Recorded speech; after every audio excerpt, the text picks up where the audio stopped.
une des raisons pour laquelle je suis vraiment intéressé par le few-shot learning puis le meta-learning, c'est que je trouve que c'est un problème pour lequel il y a autant des considérations fondamentales sur c'est quoi l'intelligence puis c'est quoi la différence entre...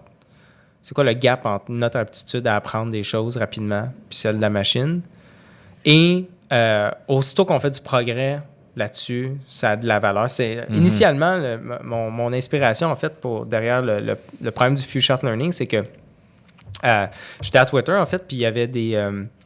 puis la façon qu'ils font émerger du contenu, c'était pas avec du machine learning. Ils utilisaient d'autres approches.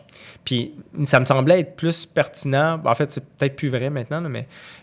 puis la façon, en fait, qui émergeait, que je me disais, ça serait une bonne façon d'avoir différents signaux pour savoir, OK, ben actuellement, les tweets sur Game of Thrones ou sur... c'est une vieille référence, là, mais c'est le genre de choses qu'il y a dans le temps où j'étais là et ils voulaient faire émerger ou flaguer.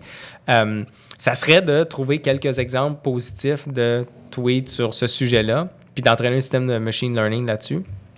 Mais bon, une raison pour laquelle on ne le fait pas, c'est que premièrement, c'est difficile de généraliser à partir de peu d'exemples. Puis en plus, ça prend quand même une expertise. Faut que tu connaisses le machine learning pour entraîner un système de machine learning.